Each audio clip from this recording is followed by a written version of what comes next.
Hello everyone, मैं हूं आपका दोस्त आपका भाई शशि। आज हम पढ़ने वाले हैं पोषण। बायोलॉजी के चैप्टर में जो है पोषण का चैप्टर, उसी को हम पढ़ने वाले हैं। पोषण क्या होता है, पोषण किसे कहते हैं, पोषण कैसे किया जाता है, बच्चे का पोषण कैसे होता है, बड़ों का पोषण कैसे होता है, पोषण कितने प्रकार के होते हैं, स्वपोषण क्या है, परपोषण क्या है, मृत पोषी क्या है, प्राणी संभोजी पोषण किसे कहते हैं।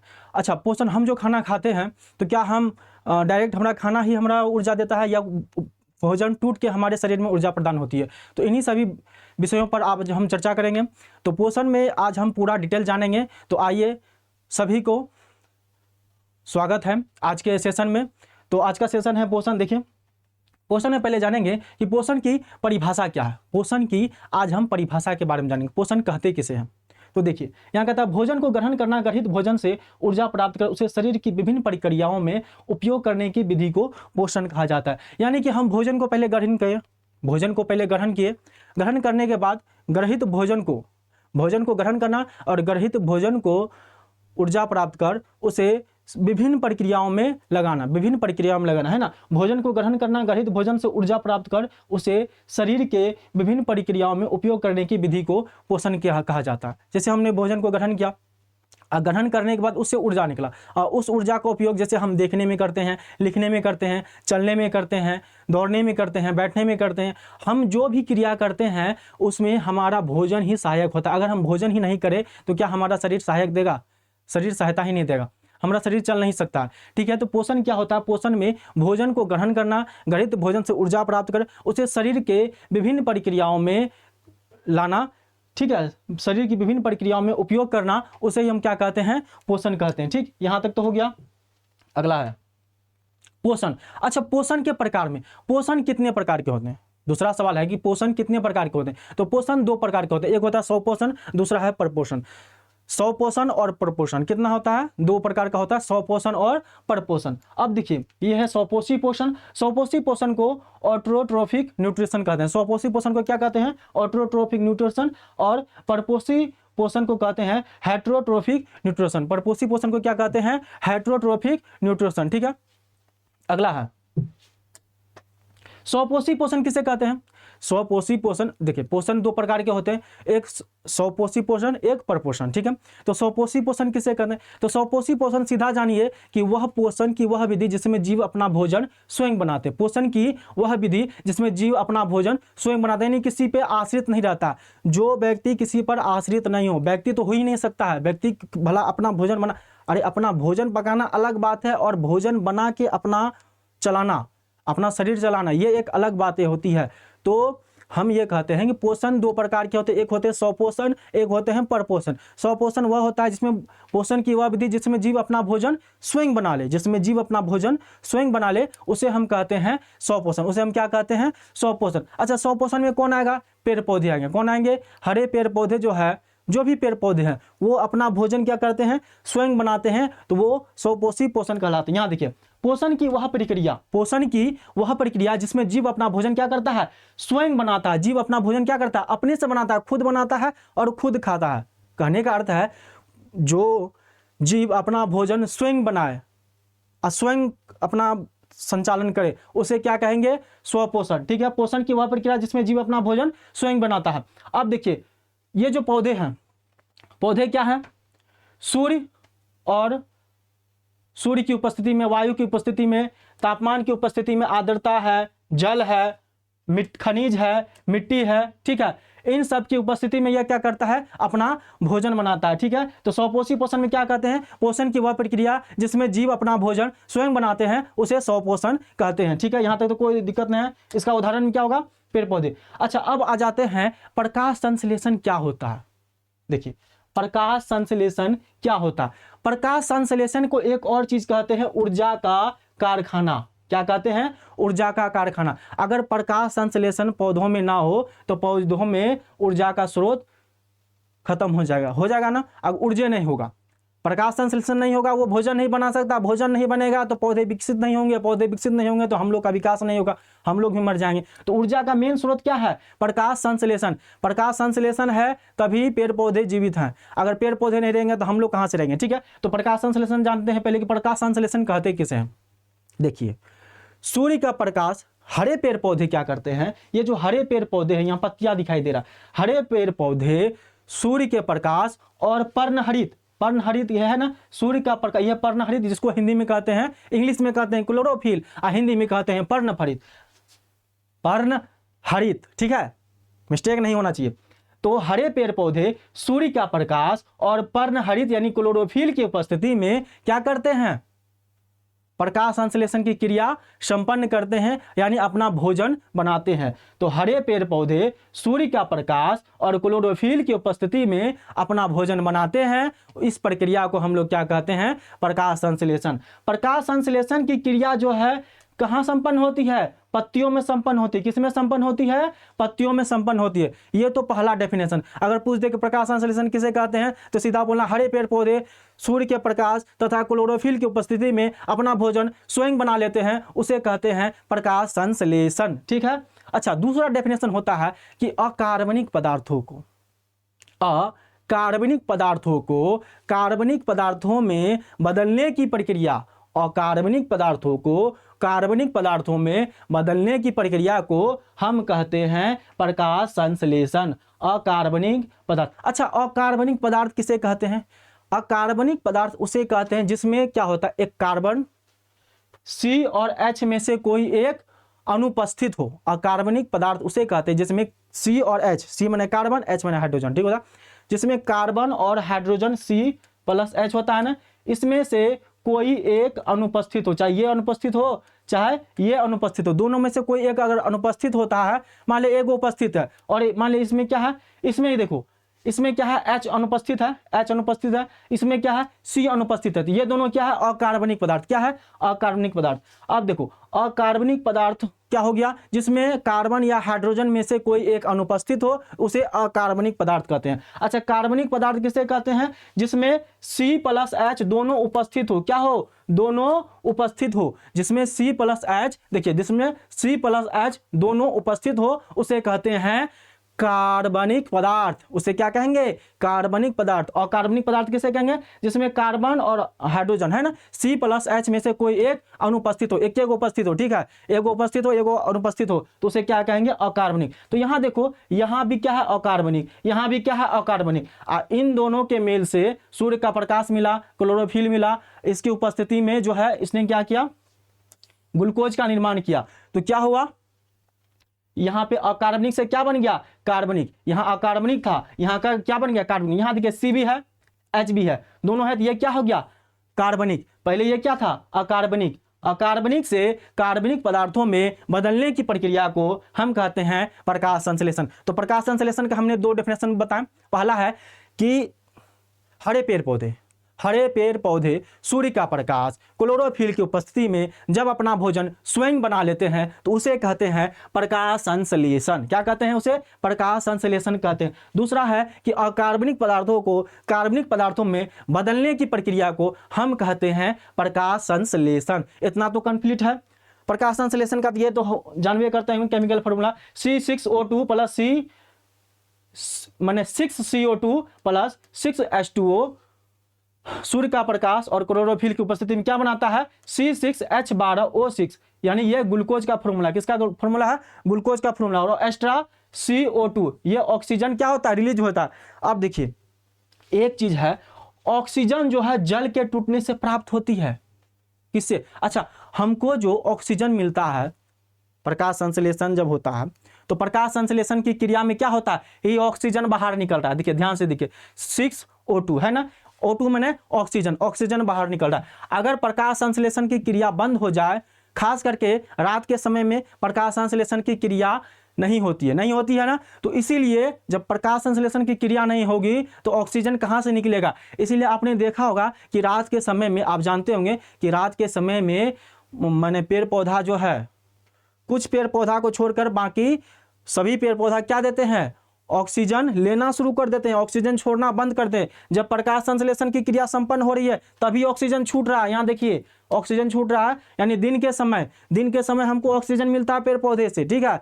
और रात के समय में ये ऑक्सीजन छोड़ना बंद कर देगा, क्यों? यहाँ तो प्रकाश संश्लेषण हो ही नहीं रहा, रात में इसको सूर्य का प्रकाश मिलेगा नहीं, तो प्रकाश संश्लेषण होगा कैसे? तो जब प्रकाश संश्लेषण नहीं होगा तो ऑक्सीजन नहीं मिलेगा, ऑक्सीजन जब नहीं मिलेगा तो रात में हमको कैसे ऑक्सीजन मिलेगा? तो समझ गए ना। तो जब प्रकाश संश्लेषण संभव है तभी हमको ऑक्सीजन मिलता है। अगर सोचिए सूर्य अगर ना रहे, सूर्य अगर ना रहे तो क्या होगा? प्रकाश संश्लेषण नहीं होगा। प्रकाश संश्लेषण अगर नहीं हुआ तो पहले तो हम लोग ऑक्सीजन से मर जाएंगे, ऑक्सीजन बंद हो जाएगा हम लोग का, तो हम लोग ऐसे लूल हो जाएंगे, ठीक है।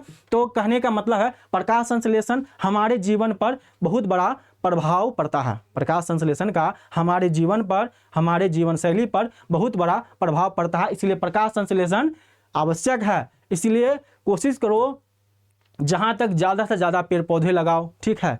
आजकल देख रहे हो गर्मी का समय है, कितना गर्मी बढ़ रहा है, तो ज़्यादा से ज़्यादा पेड़ पौधे लगाने चाहिए। तो ठीक है, प्रकाश संश्लेषण समझ गए। एक बार पुनः बोलते हैं, प्रकाश संश्लेषण किसे कहते हैं?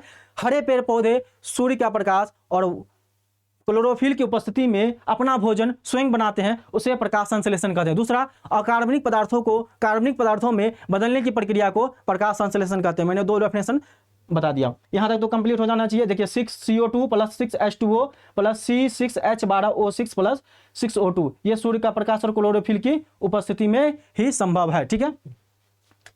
अब देखिए पर्णहरित किसे कहते हैं? पर्णहरित मतलब क्लोरोफिल। पर्णहरित मतलब क्या कहते हैं? क्लोरोफिल। यहां देखिए पत्तियों में जो है पर्णहरित पाया जाता है। क्या पाया जाता है? क्लोरोफिल, यानी पर्णहरित पाया जाता है। अच्छा, क्लोरोफिल जो है, क्लोरोफिल में मैग्नीशियम धातु की प्रधानता होती है। यह सवाल पूछता है, कई बार पूछता है कि क्लोरोफिल में किस धातु की प्रधानता होती है? तो भैया क्लोरोफिल में मैग्नीशियम धातु की प्रधानता होती है। किस धातु की? मैग्नीशियम धातु की प्रधानता होती है। दूसरी बात, प्रकाश संश्लेषण की प्रक्रिया पौधे के किस भाग में संपन्न होती है? यह भी एक सवाल है। प्रकाश संश्लेषण की प्रक्रिया पौधे के किस भाग में संपन्न होती है? तो भैया प्रकाश संश्लेषण की प्रक्रिया पौधे के पत्तियों में संपन्न होती है। किस में संपन्न होती है? पत्तियों में संपन्न होती है। देखिए अब पत्तियों में क्या होता है? क्लोरोफिल। अब क्लोरोफिल में किसकी प्रधानता होती है? यहाँ देखिए एकदम स्कैनर लगा हुआ, Mg की प्रधानता होती है। किसकी प्रधानता? Mg की प्रधानता। दूसरा एक सवाल है, क्या प्रकाश संश्लेषण की क्रिया कृत्रिम प्रकाश में संभव? अच्छा, कृत्रिम प्रकाश जैसे है लाइट बढ़ रहा है बॉल बढ़ रहा है, ठीक है, तो ये क्या है? कृत्रिम। मैंने मानव निर्माण किया, ठीक है। अब सूर्य का प्रकाश ये तो प्राकृतिक है, एक होता है प्राकृतिक और एक होता है कृत्रिम। तो क्या प्रकाश संश्लेषण कृत्रिम प्रकाश में संभव है या नहीं? आपको जवाब देना है, तो मैं ही बताता हूं। तो कृत्रिम प्रकाश में भी संभव है ना। उसके लिए एक उदाहरण देते हैं। आपने एक मनी प्लांट का पौधा देखा होगा। किसका? मनी प्लांट का, जो पैसा देता है, पैसा नहीं देता है, तो ऐसा पौधा आपने देखा है। मनी प्लांट का पौधा आपने देखा होगा, घर में उसको सूर्य का प्रकाश नहीं मिल रहा, लेकिन फिर भी वो फल फूल रहा है ना। सूर्य का प्रकाश नहीं मिल रहा लेकिन वो फल फूल रहा है, उसका देखिएगा सब विकास हो रहा है। क्यों विकास हो रहा? क्या उसमें प्रकाश संश्लेषण की प्रक्रिया नहीं हो रही है? उसमें भी हो रही है। कोई भी पेड़ पौधा बिना प्रकाश संश्लेषण का रह नहीं सकता है, ये जान लो बात को। तो प्रकाश संश्लेषण की प्रक्रिया जब उसमें संभव है और सूर्य का प्रकाश नहीं है, तो क्या उसमें प्रकाश संश्लेषण नहीं हो रहा? प्रकाश संश्लेषण हो रहा है। वो कैसे हो रहा है? कृत्रिम प्रकाश से। अब उस रूम में लाइट बढ़ रहा है, बॉल बढ़ रहा है, उससे जो ऊर्जा उसको प्राप्त हो रही है, उसी से वो अपना प्रकाश संश्लेषण की क्रिया संपन्न कर लेती है। अगर पूछ दे क्या कृत्रिम प्रकाश में प्रकाश संश्लेषण की प्रक्रिया संभव है, तो कहना जी हाँ, और ऑप्शन में क्या देना? अगर ऑप्शन में होगा कि मनी प्लांट तो ही देना, ठीक है। अगर मनी प्लांट के अलावा और कोई होगा तो मत देना, ठीक है। तो कृत्रिम प्रकाश में भी संभव है कौन सा? प्रकाश संश्लेषण की प्रक्रिया। उसके बाद अच्छा, सूर्य का प्रकाश में आप जानते होंगे 7 रंग होते हैं। कितने रंग होते हैं? 7 रंग होते हैं। ये देखिए सूर्य का प्रकाश है, सूर्य के प्रकाश में 7 रंग होते हैं। पूछ देगा प्रकाश संश्लेषण की प्रक्रिया सबसे ज्यादा किस रंग में संपन्न होती है? प्रकाश संश्लेषण की प्रक्रिया जो है किस रंग में सबसे ज्यादा होती है? सर्वाधिक किस रंग में प्रकाश संश्लेषण की प्रक्रिया सबसे अधिक होती है? नहीं समझे? जैसे प्रकाश संश्लेषण की प्रक्रिया सबसे ज्यादा एकदम किस रंग में संपन्न होती है, माने किस रंग में सबसे ज्यादा प्रकाश संश्लेषण एक्टिव होता है? तो वो होता है किसमें? लाल रंग में। क्यों? कि भैया लाल रंग का तरंग दैर्घ्य सबसे अधिक है। जिस रंग का तरंग दैर्घ्य सबसे अधिक है, यहां दिख रहा है बढ़ते क्रम में और ये घटते क्रम में, ध्यान से देखिए, ये है बढ़ते क्रम में, ये है घटते क्रम में।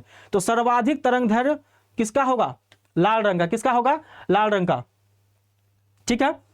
और सबसे कम तरंग दैर्घ्य बैगनी रंग का। किस रंग का? सबसे कम तरंग दैर्घ्य किसका होगा? बैगनी रंग का। तो जिस रंग का तरंग दैर्घ्य सबसे कम होगा, जिस रंग का तरंग दैर्घ्य सबसे कम होगा उसका क्या होगा? उसमें प्रकाश संश्लेषण की क्रिया सबसे कम होगी। तो भैया प्रकाश संश्लेषण की क्रिया सब सर्वाधिक किसमें संपन्न होती है? तो प्रकाश संश्लेषण की प्रक्रिया सर्वाधिक लाल रंग के प्रकाश में संपन्न होती है। और सर्वाधिक तरंग दैर्घ्य किसका होता है? 620 से 750 नैनोमीटर। किसका? लाल रंग का। ठीक है, अब अगला चलते हैं। अगला है पौधे के अतिरिक्त स्वपोषी जीव।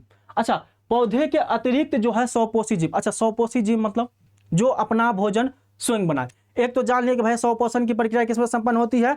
पेड़ पौधे में। एक ऐसा जीव भी है जिसमें स्वपोषण की प्रक्रिया होती है। अब इसमें मानव नहीं आएगा, कुत्ता नहीं आएगा, भेड़ नहीं आएगा, बिल्ली नहीं आएगा, उसके लिए एक अलग जीवाणु बना हुआ। ठीक है, पौधे के अतिरिक्त एक स्वपोषी जीव, एक होता है हरा सल्फर जीवाणु। कौन होता है? हरा सल्फर जीवाणु, जिसको हम कहते हैं साइनोबैक्टीरिया। क्या कहते हैं? साइनोबैक्टीरिया। हरा सल्फर जीवाणु जिसको हम कहते हैं ग्रीन सल्फर बैक्टीरिया या साइनोबैक्टीरिया। ये देखिए, ये जो साइनोबैक्टीरिया है इसमें ये खुद ही अपना भोजन बना लेता है तो ये बैक्टीरिया, लेकिन अपना भोजन ये खुद ही बना लेता है। तो ये भी क्या हो गया?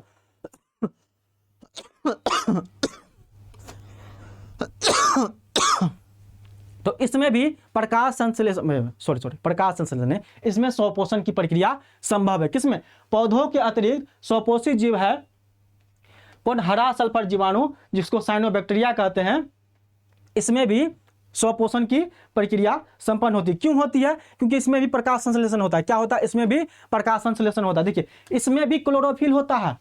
इसमें भी ये जो साइनोबैक्टीरिया है इसमें क्लोरोफिल होता है, ये जान लो। और जहां क्लोरोफिल होगा, क्लोरोफिल में मैग्नीशियम धातु की प्रधानता होती है। और जहां क्लोरोफिल होगा वहां प्रकाश संश्लेषण की प्रक्रिया होगी। तो भैया साइनोबैक्टीरिया में भी प्रकाश संश्लेषण की प्रक्रिया होती है। और जहां प्रकाश संश्लेषण की प्रक्रिया हुई कि वो अपने भोजन अपना खुद ही बना लेगा। तो भैया बोलेगा कि स्वपोषी पोषण की प्रक्रिया किसमें संपन्न होती है? तो पेड़ पौधे में। किसमें? पेड़ पौधे में। एक और है जीवाणु जिसको कहते हैं हरा सल्फर जीवाणु, ठीक है, यानी साइनोबैक्टीरिया। इसमें भी प्रकाश संश्लेषण की प्रक्रिया संभव है, इसलिए यह भी क्या है? स्वपोषी जीव है। अब देखिए सूक्ष्मदर्शी समुद्री शैवाल।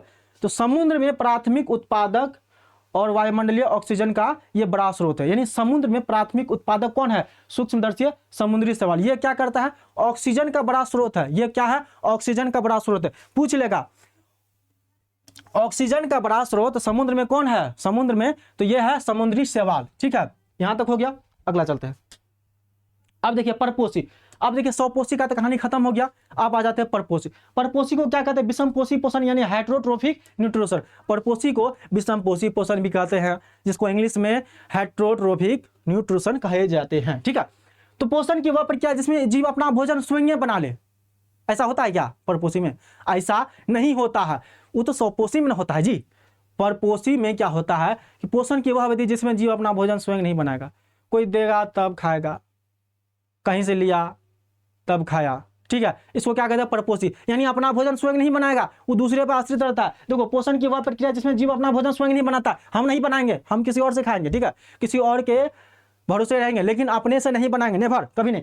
तो पोषण की वह प्रक्रिया जिसमें जीव अपना भोजन स्वयं नहीं बनाता बल्कि अपने पोषण के लिए दूसरे स्वपोषियों पर निर्भर करता है, उसे हम क्या कहते हैं? परपोषी पोषण कहते हैं। ठीक है, स्वपोषी में क्या होता है? अपना भोजन स्वयं बना लेता है प्रकाश संश्लेषण की क्रिया में, तो उसे हम क्या कहते हैं? स्वपोषी। स्वपोषी में पेड़ पौधे आता है और एक आता है हरा सल्फर जीवाणु जो अपना भोजन स्वयं बनाता है। क्यों? उसमें भी क्या होती है? क्लोरोफिल होती है। साइनोबैक्टीरिया में क्या होती है? क्लोरोफिल। अब परपोषी में क्या होता है? पोषण की वह प्रक्रिया जिसमें जीव अपना भोजन स्वयं नहीं बनाए, जिसमें जीव अपना भोजन क्या करता है? स्वयं नहीं बनाए, किसी दूसरे पर आश्रित रहे। देखिए ये पौधा है, इस पे आश्रित है कौन? हिरण। यहाँ दिख रहा? ये पौधा है, इसमें आश्रित कौन है? हिरण। हिरण आश्रित है। हिरण को शायद आदमी खाएगा क्या? ले बेटा यार तू भी पेड़ पौधा खाता, कितना अच्छा होता है। झूठो का ये हिरण को खाएगा? हाँ, एक तो सलमान खान अपने यहाँ, खैर आगे नहीं बोलना चाहिए, नहीं खाना चाहिए। लेकिन देखो कभी भी किसी भी जीव की हत्या नहीं करनी चाहिए। एक बात जान लो, क्या फायदा? अरे लेके क्या जाओगे? कुछ है क्या? तो जीव की हत्या नहीं करनी चाहिए। अरे खाना हरे पेड़ पौधे में फल खाओ, फ्रूट खाओ, हाँ सब्जी खाओ, क्यों किसी का जान लेना? ठीक है, अंडा मांस मछली ये सब नहीं खाना चाहिए यार, बहुत गलत बात है।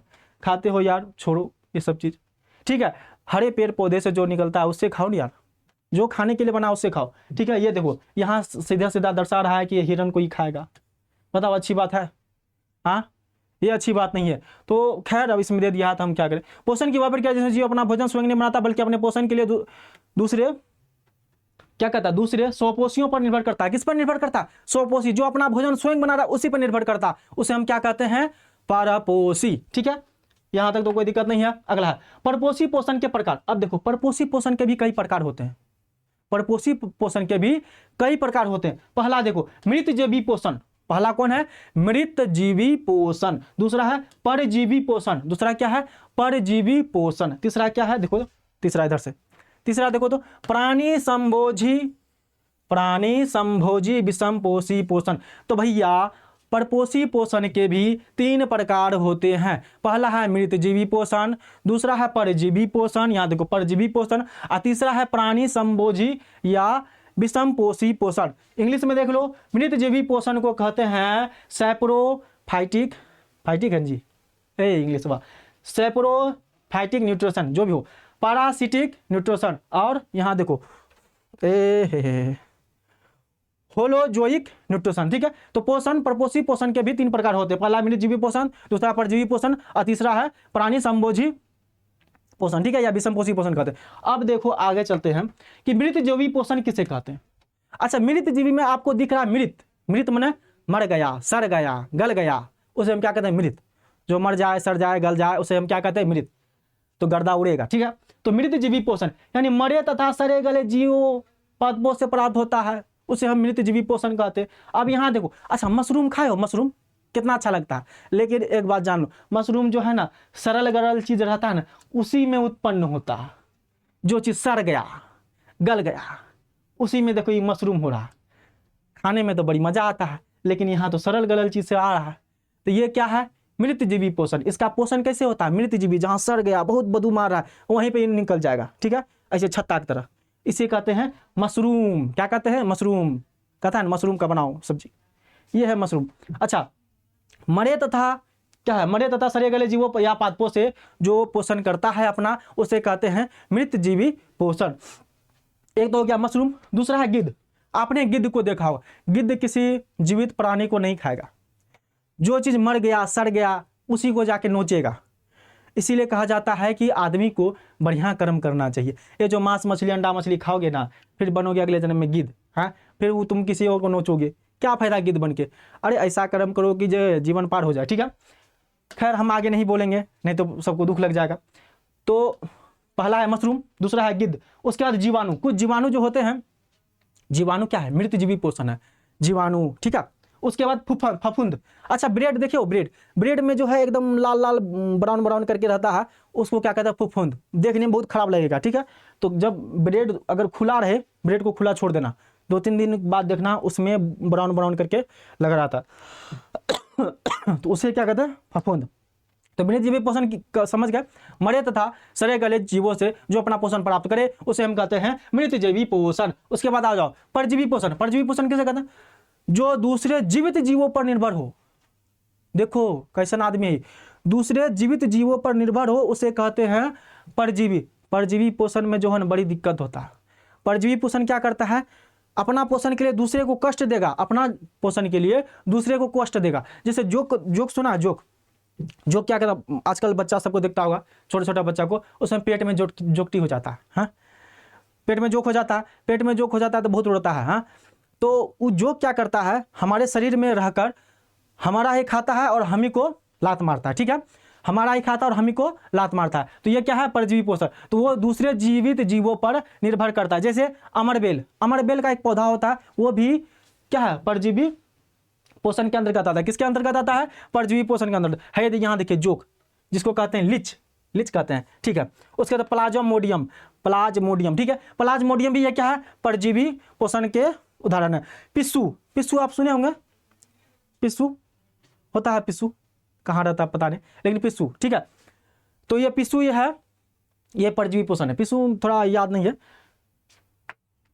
अगला है प्राणी संभोजी पोषण, जिसको होलोजोइक न्यूट्रिशन कहते हैं, ठीक है। प्राणी संभ, अब देखो पहला था मृतजीवी, जो मरे तथा सड़े गले जीवों से प्राप्त करता है उसे मृतजीवी पोषण कहते हैं। परजीवी, जो किसी दूसरे को कष्ट देकर अपना पोषण प्राप्त कर रहा, दूसरे को कष्ट दे रहा अपना पोषण प्राप्त कर रहा है उसे परजीवी। और तीसरा प्राणी संभोजी पोषण, प्राणी संभोजी पोषण या विषमपोषी पोषण कहते हैं। यह देखो यह कौन है, यह हम लोग में आ जाएंगे। इसमें प्राणी लगा है ना, तो जिसमें प्राणी लग गया यानी कि हम लोग प्राणी में आ जाते हैं, तो हम लोग इसमें हम लोग का पोषण ये है प्राणी संभोजी पोषण, जिसे होलोजोइक न्यूट्रिशन कहते हैं।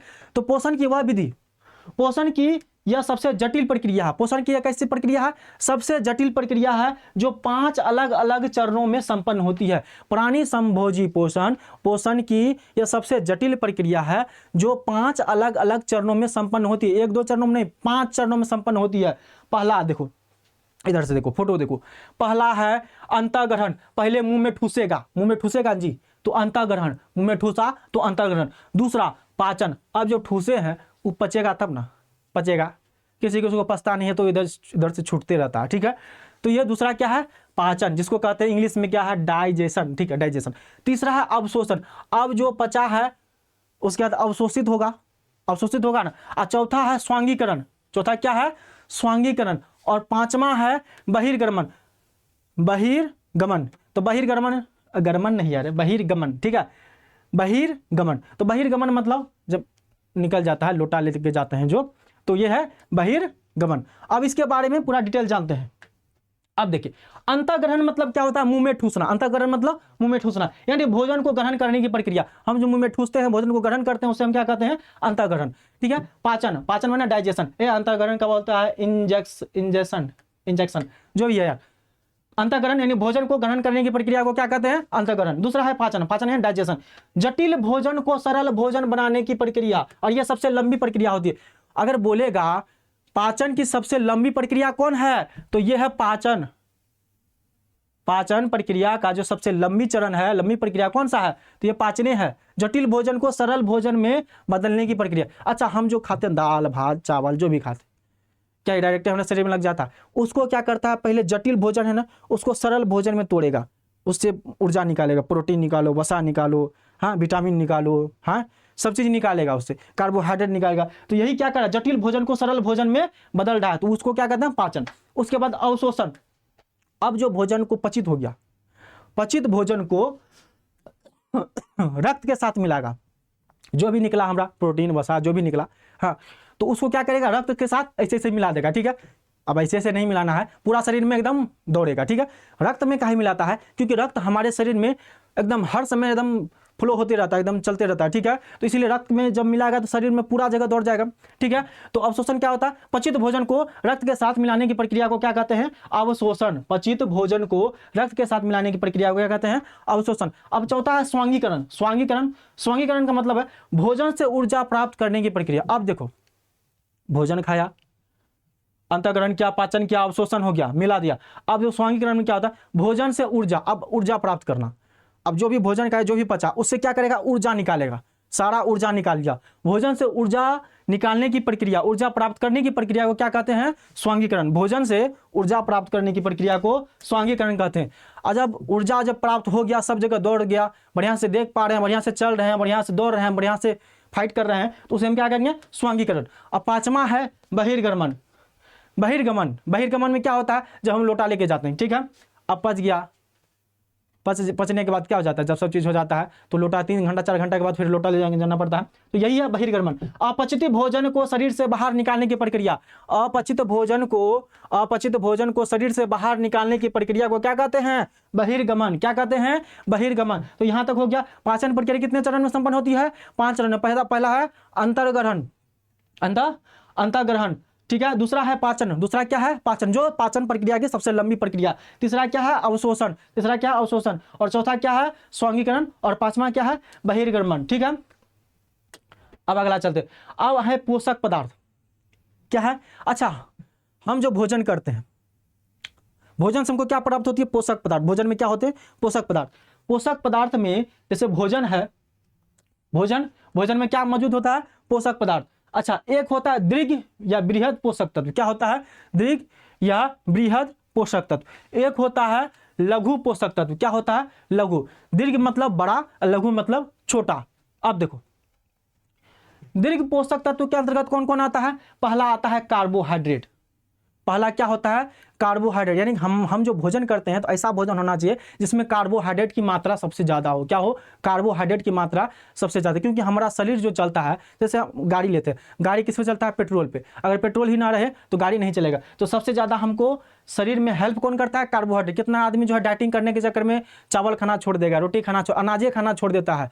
फिल्म सब स्टार सब जो होता है, खैर उसका हम बात नहीं करूँ, तो बहुत सारा साइड से बहुत कुछ ले लेता है, लेकिन कार्बोहाइड्रेट भी कितनों साइड से ले लेगा, बिना कार्बोहाइड्रेट का उसका चलवे नहीं करेगा। ठीक है, तो कार्बोहाइड्रेट हमारा फ्यूल है, सबसे बड़का फ्यूल है कार्बोहाइड्रेट। तो कार्बोहाइड्रेट हमारे शरीर में होना चाहिए, दबा के खाओ जितना खा सकते हो, तो कार्बोहाइड्रेट खाओ। उसके बाद आता है दूसरे नंबर पर प्रोटीन। प्रोटीन जैसे हम दाल खा लिए, और प्रोटीन का सोर्स है पनीर खा लो, ठीक है, और जो मांस मछली खाने वाला वो भी खाओ, तो इसमें प्रोटीन में आ जाता है। वसा, जैसे तेलीय जो भी चीज़ खाते हैं, हाँ, तेल, घी, ठीक है, दूध, दही, ये सब वसा में आ जाता है। तो ये है दीर्घ वृहत पोषक तत्व के अंतर्गत। दूसरा है लघु पोषक तत्व। अब लघु पोषक तत्व यानी कि लघु माने छोटा, तो छोटा में जैसे विटामिन की हम जो भोजन करते हैं उसमें कुछ मात्रा में विटामिन होना चाहिए, अधिक मात्रा में भी नहीं होना चाहिए भैया, अधिक किसी भी चीज़ की अधिकता नहीं होनी चाहिए।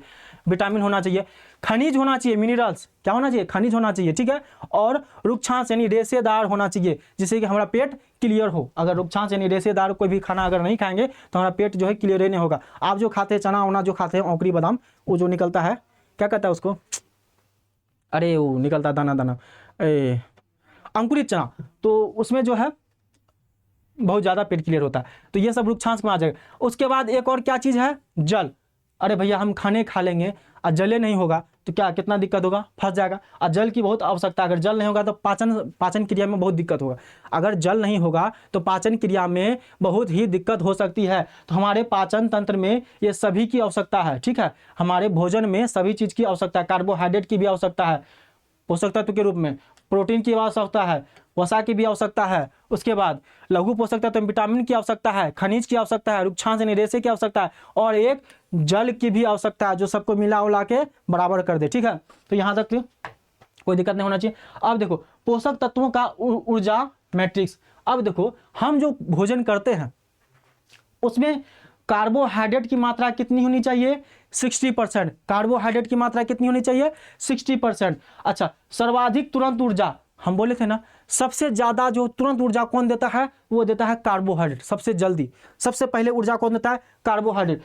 1 ग्राम कार्बोहाइड्रेट जो है 4.2 कैलोरी के बराबर होता है, ठीक है। और दूसरा है प्रोटीन। प्रोटीन जो है, प्रोटीन क्या करता है? प्रोटीन की आवश्यकता हमको कितना है? पोषक तत्व में 15%। कितनी है आवश्यकता? 15%। यह क्या करता है? मांसपेशियों का निर्माण करता है। प्रोटीन क्या करता है? हमारे शरीर में जो मांसपेशियां हम खाते हैं, जैसे जिम करते हैं तो प्रोटीन एक से एक होता है, ठीक है, तो प्रोटीन लेना पड़ता है। लेकिन कोई जरूरत नहीं है, आप अपना देसी स्टाइल भी कर सकते हैं, देसी जुगाड़ लगा सकते हैं। तो प्रोटीन आप बाहर से मत लीजिए, अपना घर का ही प्रोटीन का इस्तेमाल कीजिए, दूध दही वगैरह, ठीक है। ज़्यादा प्रोटीन भोजन से प्राप्त करने की कोशिश कीजिए। वो जो डिब्बा वाला खाते हैं उससे बहुत आगे चल के साइड इफेक्ट भी होता है, किडनी भी खराब हो सकता है, ठीक है। तो प्रोटीन जो है, प्रोटीन का इस्तेमाल करें, अपना घर का दूध दही, जितना दूध दबा के दूध दही खाओ पनीर खाओ, तो ये प्रोटीन। मांसपेशियों का निर्माण करता कौन? प्रोटीन। तो शरीर में कार्बोहाइड्रेट तथा वसा की कमी होने पर प्रोटीन का उपयोग ऊर्जा के रूप में किया जाता है। मान लीजिए जो बहुत फैट है वो क्या करता है? कार्बोहाइड्रेट लेना छोड़ देता है, ठीक है। 3-4 दिन के बाद जो भी उसके अंदर कार्बोहाइड्रेट वो खत्म हो जाता है। वो खत्म होने के बाद दूसरा नंबर पे कार्बोहाइड्रेट के बाद जो उसके अंदर का जो वसा है, फैट जिसको कहते हैं फैट, तो वो फैट से वो क्या करता है? ऊर्जा लेना चालू होता है। उसी से आप देखिएगा, उसी से चलिएगा, उसी से फिरिएगा, ठीक है। तो उसके बाद जब वसा भी खत्म, जब शरीर का पूरा एकदम वसा खत्म हो जाए, पहले तो कार्बोहाइड्रेट 2-3 दिन में समाप्त, उसके बाद वसा जो है, जो भी चर्बी है वो खत्म, उस पर पहले तुम्हारा शरीर चला। उसका जब वसा खत्म हो जाएगा तो लास्ट में क्या है? प्रोटीन। आपके अंदर जो प्रोटीन है, जो मांस है, प्रोटीन से क्या बनता? मांस। तो फिर मांस गलना स्टार्ट हो जाता है, और कुछ दिन के बाद जब मांस भी खत्म हो जाए, प्रोटीनों खत्म हो जाए, तब आदमी की मृत्यु भी हो सकती है। आपने सुना होगा 55 से आदमी का जो है 50 से 55 दिन तक जीवित रह सकता है। हाँ, अन्न हड़ताल हुआ था जी, भगत सिंह ने जो किए थे आंदोलन, इसके बारे में तो आप जानवे करते हैं। 50 से 55 दिन तक का उनका अनशन हुआ था। खैर उसके बारे में भी नहीं जानेंगे। तो प्रोटीन क्या करता है? जब मांसपेशियों का निर्माण करता है, शरीर में कार्बोहाइड्रेट तथा वसा की कमी होने पर प्रोटीन का उपयोग ऊर्जा के रूप में किया जाता है। यहां तक हो गया। अब देखिए वसा, हमारे पोषक तत्व में वसा का मात्रा कितना होना चाहिए? 25%। कितना होना चाहिए? 25%। सर्वाधिक ऊर्जा हमको किससे मिलती है? अगर बोले सर्वाधिक ऊर्जा, देखिए यहाँ सर्वाधिक तुरंत ऊर्जा, बात समझिएगा। अगर सवाल में पूछे कि सर्वाधिक तुरंत ऊर्जा किससे प्राप्त होती है, तो कार्बोहाइड्रेट से। और सर्वाधिक सबसे ज्यादा ऊर्जा हमको किससे प्राप्त होती है? तो वसा से। दोनों बात अलग अलग है।